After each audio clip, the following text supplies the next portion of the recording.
3 days from now, one document could tell silver investors whether this rally still has fuel or whether the market is about to turn against them.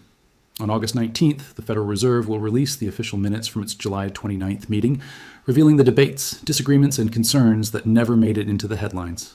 And almost nobody outside financial markets will pay attention, but if you own silver or you're thinking about buying it, you may want to know what those pages reveal before the market reacts. Because silver is sitting at a dangerous crossroads right now. It's trading near $65 an ounce this week, up more than 10% in just 1 month. That kind of move can be the beginning of something much bigger, or the final surge before an exhausted rally reverses. And here's what makes this moment so interesting. The next major clue may not come from a silver mine, a factory, or even a trader in New York. It could come from 18 officials sitting inside a Washington conference room, arguing over what happens to interest rates next. But to understand why those Fed minutes could matter so much, we have to go back to what silver has already done.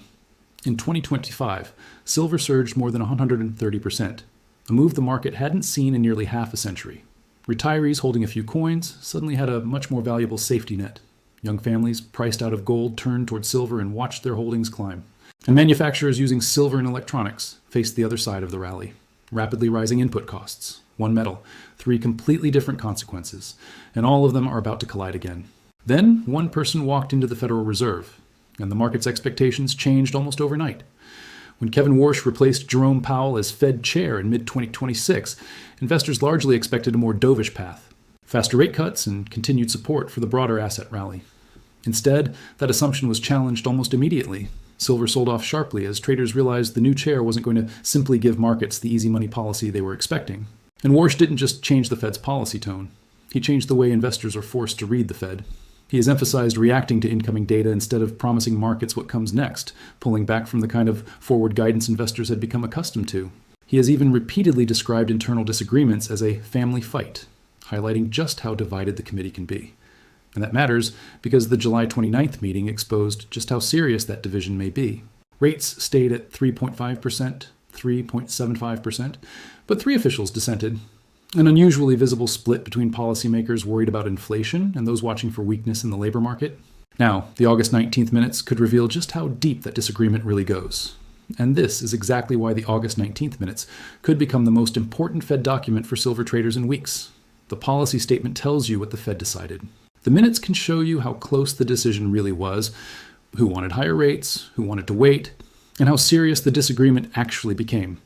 Traders don't just watch the decision anymore, they watch the fight behind the decision. And silver can react violently when even a small change in the probability of a rate move hits the market. Here's the simplest way to understand why a few lines from the Fed can move billions of dollars in silver. Silver doesn't pay you interest. Cash in a bank can, bonds can. So when rates are high, owning silver means giving up the yield you could have earned somewhere else. That's the opportunity cost. But when investors start believing rates are heading lower, the cost shrinks. And suddenly gold and silver become much more attractive. One change in expectations can turn the same ounce of silver from an expensive asset to an attractive alternative in the eyes of investors. But here's where the silver story stops being just a Fed story. Interest rates may explain part of the price movement, but they don't explain why physical silver has been disappearing from key vaults or why one of the world's biggest exporters suddenly started pulling metal back inside its own borders. Something much bigger has been developing underneath the price chart. And the next clue is sitting inside COMEX. Because while traders were watching the silver price, the physical metal behind the market was quietly draining away. Starting in late 2025, COMEX registered silver, the metal actually available for immediate delivery against futures contracts, began falling at a pace that caught the attention of physical market analysts. From October 2025 through February 2026, registered stocks dropped by nearly 40%. And here's the detail that matters. Some buyers weren't simply rolling contracts forward anymore, they were asking for the actual metal. That's the difference between betting on silver and demanding silver. And just when it looked like the COMEX situation might be turning into a full-blown supply scare, something unexpected happened. The vaults partially refilled. By early August 2026, registered inventory had climbed back toward 100 million ounces. At first glance, that sounds like the crisis is over. But there's a catch, and it's the catch most headlines leave out. Much of that increase came from eligible silver being converted into registered status, while total vault inventories remain far below some previous levels. In other words, the market may have more deliverable silver than it had during the February low, but the overall physical cushion is still much thinner than it once was. And that distinction becomes critical when we look at what China has been doing at exactly the same time. But the Fed minutes are only the spark. The real fuel underneath this silver rally has been building for years. According to the Silver Institute's 2026 World Silver Survey, the global silver market is heading into its sixth consecutive year of supply deficit. In simple terms, the world is using more silver than mining, and recycling are putting back into the system. Estimates for the 2026 shortfall vary widely, from roughly 46 million ounces to 150 million ounces or more depending on the assumptions, with some analysts putting the middle ground around 67 million. But the exact number isn't the part you should focus on. The bigger signal is what has happened since 2021. The cumulative deficit may have approached or exceeded 800 million ounces, roughly an entire year's global mine production absorbed without being replaced. And now demand is coming from both sides of the market at the same time. Physical investment demand, coins, bars, and ordinary retail buying is projected to rise around 20% in 2026 to roughly 227 million ounces, a 3-year high. At the same time, industrial demand from solar panels, electric vehicles, electronics, and other technologies remains near record levels. That's what makes silver different from almost every other investment asset. One group buys it because they want protection for their money. Another group buys it because their factories literally cannot operate without it. And right now, both groups are reaching for the same limited pool of metal. But here's the warning that could save an investor from making the biggest mistake in this entire story. Tight supply does not mean silver has to go straight up.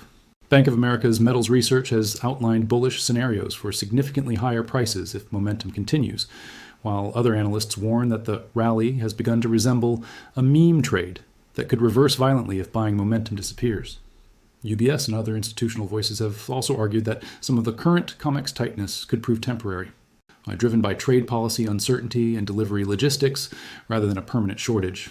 And silver has a brutal history of punishing people who confuse a powerful rally with a guaranteed rally. A 30% plus drop can happen far faster than most investors expect. History gives us one particularly uncomfortable warning. In the late 1970s, silver exploded higher as inflation fears and physical demand collided, creating the kind of excitement we're seeing again today. Then the story changed, and investors who bought near the top discovered how quickly a silver boom can turn into a collapse.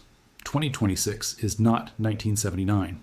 The players are different, the financial system is different, and central banks operate under completely different conditions. But the lesson hasn't changed. When silver becomes this crowded and this volatile, the biggest moves don't only happen upward. They can happen in both directions, and sometimes without warning. And there's one number that could reveal whether silver is still running too far ahead of gold or finally catching up to it. It's called the gold to silver ratio, the number of ounces of silver required to buy 1 ounce of gold. Historically, that ratio is often traded around 60-80. Earlier this year, it briefly dropped below 50, a level not seen since 2012. To some analysts, that was a warning that silver had become overheated. To others, it was proof that silver was finally catching up after years of being undervalued. And here's the problem. Both arguments sound convincing. Which one is right could determine whether silver's next major move becomes another explosive leg higher, or the correction that catches late buyers completely off guard. So now we come back to the date that started this entire story, August 19th. Markets are currently pricing roughly a 1 in 3 chance of a rate move at the Fed's September meeting, after softer inflation data reduced some of the immediate pressure. But the July minutes could reveal something the headline numbers can't: how deep the disagreement inside the Fed really is. Were the 3 dissenters an isolated event, or are they the beginning of a much bigger fight heading into September? That's what traders will be searching for. And the reaction could go in 2 completely different directions. If the minutes reveal a Fed becoming more aggressive about inflation and more willing to raise rates again, the dollar could strengthen and silver could come under renewed pressure. But if the minutes reveal growing concern about the labor market and more officials quietly becoming open to future rate cuts, one of silver's biggest headwinds could suddenly disappear. Put that together with China's demand and the physical supply deficit, and August 19th could become the catalyst this market has been waiting for. But here's the uncomfortable truth. Nobody knows which version we're going to get. Not Wall Street, not the Fed, not the analysts predicting silver's next move. And that's exactly why silver feels so coiled right now. It's sitting near a major technical level while physical market pressure is building underneath it. All the market needs is one unexpected sentence, one surprising signal, or one change in expectations. And billions of dollars can move before ordinary investors even understand what happened. Now forget the charts for a moment and think about the people actually living through this. A retiree doesn't care about a 25 basis point move. She cares whether the silver coins she bought as protection still preserve her purchasing power. A factory worker doesn't care about COMEX registered ounces. He cares whether rising raw material costs threaten his job. And a young couple saving for a home doesn't care about Fed minutes because they're exciting. They're watching because every decision in Washington changes what their savings can buy. And that's the bigger story hiding underneath all of this. The Fed's internal fight, the COMEX faults, China's sudden demand for silver, and 6 consecutive years of global deficits may look like 4 separate stories. They're actually one story. Trust. Trust in currencies. Trust in central banks. Trust that inflation can be controlled. And trust that the money sitting in your account today will still buy the same things tomorrow. Whenever that trust weakens, history shows people start looking for something physical, something they can actually hold. So, is silver really setting up for another major move? And could the August 19th Fed minutes be the trigger? Based on the data in this story, the setup is undeniably unusual. A physically tight silver market, years of cumulative deficits, China's dramatic reversal from exporter to aggressive buyer, and a Fed that is more divided and less predictable than investors expected. That's not a guarantee of higher prices. It's something more important, a market where the next major catalyst could produce a much bigger reaction than normal. And that brings us back to August 19th. 18 people sat around a table on July the 29th and had a conversation the public hasn't fully seen yet. In a few days, we'll finally get the document that shows what they were really arguing about. Watch the words, watch the dollar, watch silver, and most importantly, watch how quickly the market reacts. Because the smartest investors aren't the people who predict every move correctly. They're the people who understand why the move is happening before everyone else catches up. If you learned something new today, make sure to subscribe to Money Insights and like this video. More powerful financial insights are coming next.